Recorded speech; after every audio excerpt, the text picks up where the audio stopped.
लेकिन हम उसको नजरअंदाज कर जाते हैं।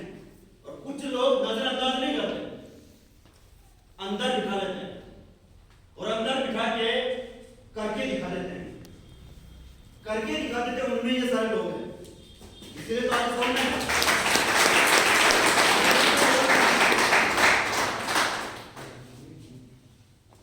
मेरा अपना परिचय, नाम धर्मराज मीणा है। यहाँ से 20 किलोमीटर दूर मेरा गांव थावला, वहां का मैं रहने वाला हूँ, किसान का बेटा हूँ। जेंटलमैन पर्सनैलिटी मेरे पिताजी है।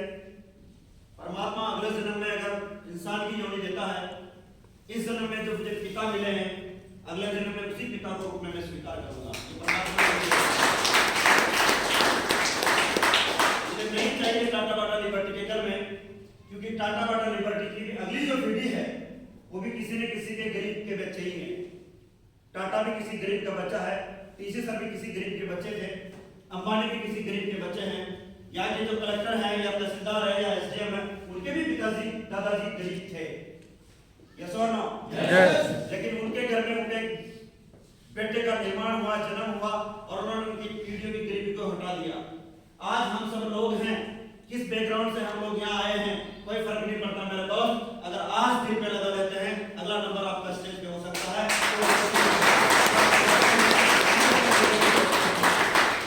कामयाब होते हैं आपकी वजह से, अगर आप नाकामयाब रहते हैं तो भी किसी और को दोष देने की जरूरत नहीं है, आप खुद उसके दोषी रहेंगे। Am I right? Yes. किसान का बेटा हूँ। ज्यादा एजुकेशन तो पिताजी ने इसलिए करवाई थी क्योंकि मेरे मोहल्ले में लगभग 20 गवर्नमेंट कर्मचारी रहते हैं। ये सारे लोग मेरे गांव के हैं। यहाँ पे तामला के कुछ लोग, हमारे बैजी भी बुआ जी तो बोल सकते हैं, हालेड़ा से आए हैं। मैं आते से देख लिया था आपको। इनके पिताजी और मेरे पिताजी यात्रा करने गए थे। उससे पहले जब मैं आज से नहीं करता था यात्रा के बारे में सोच भी नहीं सकते थे मेरे भाई। लेकिन 1 महीने की यात्रा गए थे साहब। ये सब पावर कहां से आया? जिस कंसेप्ट की मैं बात करने जा रहा हूं, उसी कंसेप्ट के पावर से वो 1 महीने की यात्रा करके आए। पूछा नहीं मैंने कि कितने पैसे खर्च होंगे, नो डाउट। पढ़ाया लिखाया इसलिए कि नौकरी लग जाएगी। और मोहल्ले में लगभग 20 गवर्नमेंट कर्मचारी रहते हैं। मैं सही बोल रहा हूँ जी? यस। सारे डिपार्टमेंट के मोहल्ले में ही है मेरे में। यहाँ तक एक सरपंच साहिबा भी है मेरे मोहल्ले में। परमात्मा पता नहीं कौन से जमाने का बेर कोई मेरे से लेना चाहता था। और उस जमाने में मेरे पिताजी के राशन कार्ड बैठे। किसका दादी? समझदार तो है आप सब लोग। अच्छा, ये अमीर आदमी के राशन कार्ड पे लगता है? अच्छा, जो लोग नहीं बोल रहे वो बोले टाटा के राशन कार्ड पे। मेरा जीव जानता है मेरे भाई, इस कैटेगरी से जब मैं निकल के आऊँ ना, बीपीएल 2 रुपए किलो का गेहूं, यहाँ तक कि नरेगा जब चलती है ना, मनरेगा, राजस्थान सरकार का, हमारे सेक्रेटरी साहब इधर है। ये जो मैं उसको मिस्टोल देते हैं ना, ये भी जानकार और अच्छे व्यक्ति को देते हैं। फिर वो जो मिस्टोल लेके जाता है, वो उस दिन का पंच सरपंच विधायक वो अपने आप को मान लेता है। जून के महीने में मेरी माँ जब नाम लिखाने उसके पास गई ना, तो उस मेट ने मेरी माँ का नाम नहीं लिखा। पता है क्यों? क्योंकि राशन कार्ड पे उनपे भी उन्हीं का नाम लिखते हैं जिनकी चलती हो। जब वो जून के महीने में मायूस होकर घर लौटी ना मेरे भाई,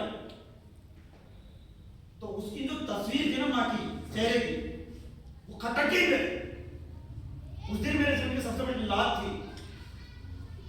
मैंने कहा माँ इतनी मायूस क्यों है तू? माँ ने कहा बेटा मेरा नाम मेट में स्टोर में लिख देता तो 100, 200, 500 रुपये आप तक अपना महीने का खर्चा चल जाता। लेकिन उसने भी नाम नहीं लिखा। मैंने कमिटमेंट किया अपने आप में, धर्मराज इस माँ के दूध की कर्ज अगर चुकाना चाहता है, परमात्मा तेरे को मौका दे देता है, फाड़ के रखना है इस बीपीएल को। कसम खुदा की उस दिन कमिटमेंट किया था अपने आप से। उसी समय मैं रूबी बन गया था। उसी समय जब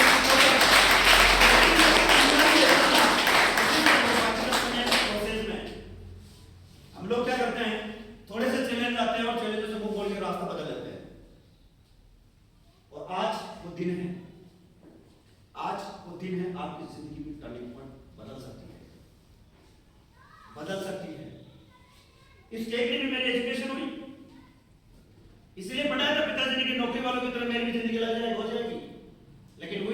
परमात्मा के बिना ऐसा कहते हैं कि मर्जी के बिना पता भी नहीं हिलता। मानते हैं बात? आप आपकी मर्जी से थोड़ी आएगा। बुलाया तो बहुत सारे लोगों को था, फोटो बहुत सारे लोगों को भेजी थी, लेकिन सेलेक्टेड लोग ही इस हॉल में आए हैं। इसका मतलब परमात्मा आपको बना देना चाहता है, विशेष अवसर देना चाहता है। जैसे ही आज से ठीक 14 साल पहले मेरी जिंदगी में भी एक सुपर संडे था। संडे को क्यों कहते हैं कि जन्म लेने से लेकर मरने तक बहुत संडे होते हैं, लेकिन वो संडे जिस दिन मेरी great upline mister Ramvilas ji एक बार उनके सम्मान के लिए जोरदार तालियां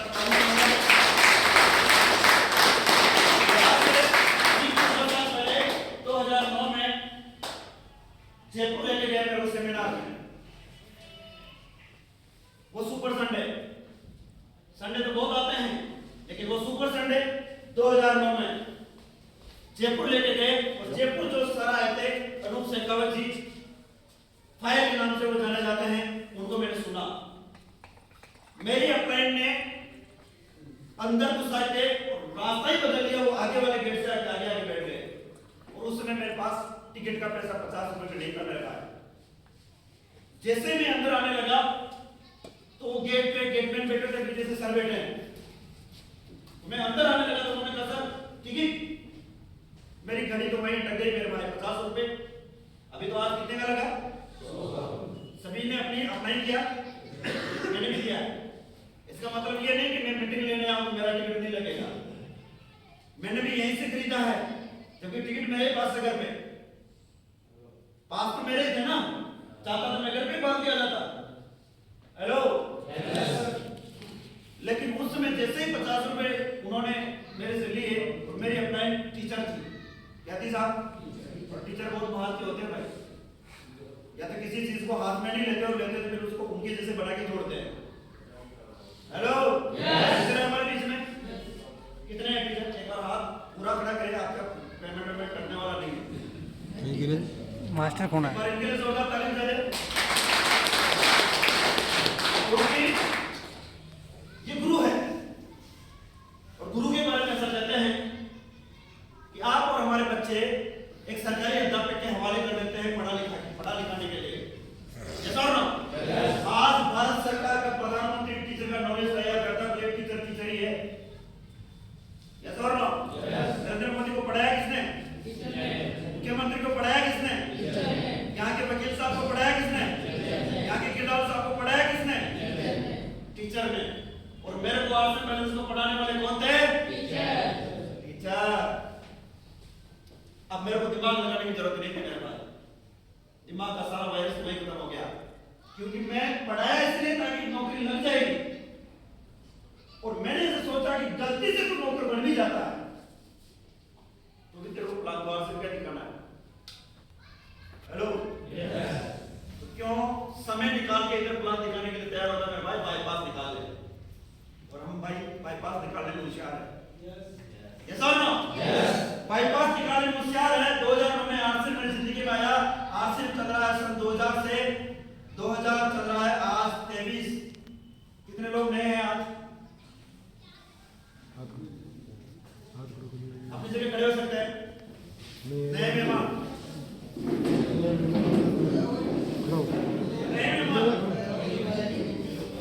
होली नहीं हो गई यार भाई, जोरदार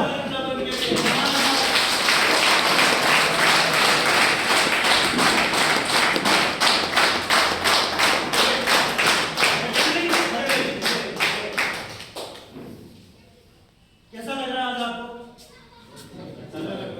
बहन जी कैसा लग रहा है? बढ़िया लग रहा है, क्योंकि गरीब आदमी के पास टाटा बाटा नहीं है मेरे भाई। हेलो टाटा बाटा आएगा तो टाटा बाटा की कैटेगरी का आदमी होगा, उसी के पास आएगा। लेकिन आरसीएम गरीब आदमी को अमीर बनाता है। आरसीएम के अलावा दुनिया में कोई प्लेटफॉर्म है ही नहीं जो आपको अमीर बना सकता है। आज इस बिजनेस को ज्वाइन करना है। क्या करना है? ज्वाइन करना है। जिस किसी ने भी आपको बुलाया है उसको बोलना भाई तेरा भला हो। क्या बोलना? तेरा भला हो। आज मेरी ग्रेट अपलाइन जो रामविलास जी है उनको मैं कहता हूँ भाई शख्सियत तेरा भला हो। आज ये जो मेरा शरीर है ना, इसके चमड़े की जूते उस व्यक्ति को मैं पहना हूं ना, तो भी उस व्यक्ति जिंदगी का कर्ज में नहीं चुका पाऊंगा, इस उम्र में नहीं।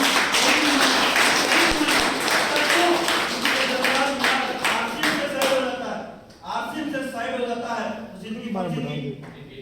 जिंदगी कौन सी थी? जिंदगी कौन सी थी? लेकिन आरसीएम के साथ लग जाता हूं, जो काम अमीर आदमी नहीं करते हैं वो आरसीएम के थ्रू मिल जाता है मेरे भाई। इसलिए ज्वाइन कर लेना, वही पावर आपको मिलेगा तो मुझे मिला था, इन लोगों को मिला था। अब बैठ जाइए अपनी जगह पे। कहानी वहां पे रुके नहीं। मैं इस बिजनेस में आया 2009 में।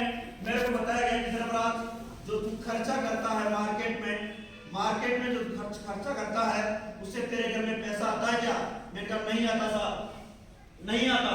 उन्होंने कहा इधर से न तो दादा को आया, न पिता को आया, न तेरे को आएगा, नहीं आएगा। फिर मैंने कहा मुझे करूं क्या?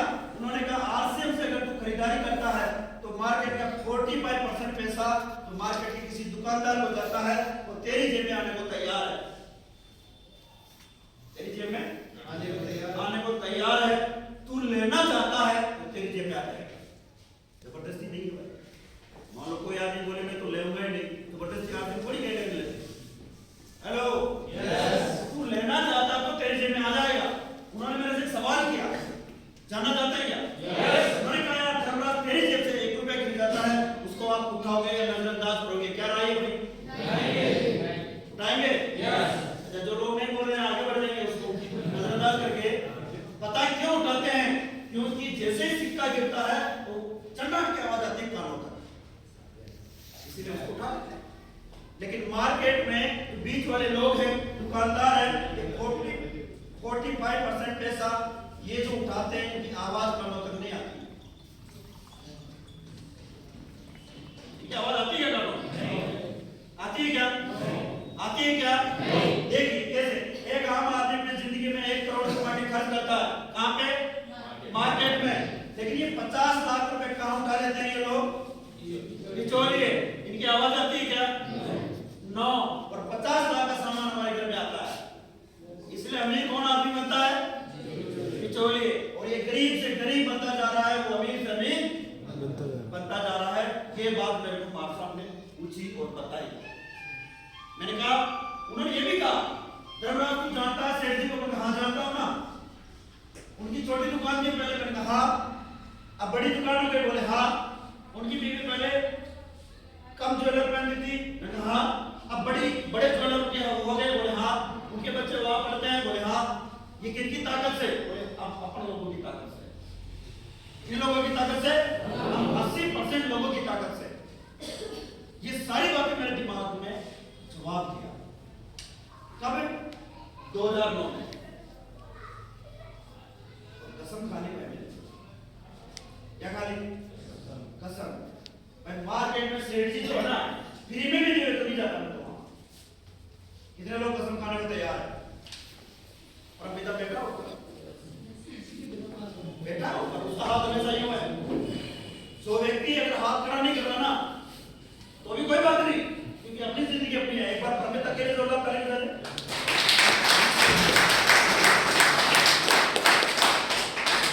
मैंने कसम खाई अपने आप से, किसी और से नहीं। और ये कसम आप भी अपने आप से खा रहे हो, किसी और के लिए नहीं, अपने के लिए नहीं। Right sir? और मैंने उसके बाद सामान लिया मेरे पहले कहने के आधार पे 2000 रुपए का सामान लेके आ गया। घर आया तो सामान मैंने मेरी मैडम को मां को दे दिया। मैडम और मां को कहा, मैंने कहा सामान कैसा है? इन्होंने कहा सामान तो जोरदार है। क्या कहा? जिंदगी में बेटा चाय तो यही लाना, अगर यही कंपनी की चाय पी लेते हो। क्या कहा? वो अनपढ़ है, मां तो अनपढ़ थी, मैडम तो पढ़ी लिखी। उसने थोड़ी नाम लेकर मेरे पर देखा था, उस पर ये आरसीएम की है, ये टाटा की है, ये सर मैं मान के कहा बेटा चाय तो यही लाना है जीवन भर, अगर ये कंपनी की चाय मेरे को मिलती है तो। मैंने कहा चाय तो मेरी फिट हो गई, और इस बिजनेस में कामयाब होने के लिए प्रोडक्ट को फिट करना पड़ता है। यस, फैक्ट्री थोड़ी लगानी है। प्रोडक्ट अपने घर में फिट हो गया, हमारी जिंदगी सेट हो जाती है। फिर मैडम को कहा, मैडम साबुन कैसी है? मैडम का साबुन जोरदार है। साबुन भी जोरदार है तो मेरा जिंदगी भर, जिंदगी भर सब वो दिन है और आज का दिन है। गांव से निकल के मैं देवरी जाता था, उसमें केक की दुकान नहीं थी सर। बस स्टैंड पे बस से आता था, क्योंकि बाइक थी जैसे सर बता रहे थे, बस में आता था और बस स्टैंड से उतर के और 3 किलोमीटर दूर काठौड़ की बस में था देवरी में। वहां से मैं 250 ग्राम चाय लेके आता था, इतनी 1 किलो के पैसे थे। हेलो ज्वाइनिंग का 1500 लगता था उस समय। वो 250 ग्राम चाय लेके आता था, वो चाय इसलिए लेके आता था क्योंकि ये चाय अमीर बनाती है, ये मेरी अपलाइन ने कहा। और जो अपलाइन कहती है उनकी बात को मान लेना चाहिए। अगर अपने अपलाइन की बात को, सिस्टम की बात को मानते नहीं है तो भैया जिंदगी आपके लिए है। क्योंकि ऐसा कहते हैं अगर मुझे वकील बनना है तो किनकी बात माननी चाहिए? वकील की। अगर मुझे रेवेन्यू पटवारी बनना है तो किनकी बात माननी चाहिए साहब? आपकी। अगर मैं बनना तो मुझे पटवारी जी है तो मां साहब से सलाह लूं कि गुरुजी मुझे पटवारी बनना है, मां साहब क्या बोलेंगे? भैया पटवारी नहीं बन सकते, रीट का पेपर बहुत टफ आता है। मेरे से पूछ, मास्टर की तैयारी कर, रीट की अगला नंबर तेरा फाइनल है तो पीछे बच जाएगा। यस और नो? यस। खेती करनी है और मैं जाके इंजन ठीक करने वाले मिस्त्री से सलाह लूं तो क्या बोलेगा वो? भाई साहब बरसात नहीं होती, खेती करने में कुछ नहीं पड़ा, अगली चौराहे पे दुकान खाली है, उसमें जाके इंजन ठीक करने लग जा, तेरा भी। अगर मुझे चपाती बनानी है, मैं हाउस वाइफ से सलाह लूं या तो मुझसे बड़ी बड़ी मूंछ वाला उससे सलाह लूं? हाउस वाइफ से। क्योंकि चपाती बनाना कौन सिखाएगी? House wife. कभी भी मूंछ वाला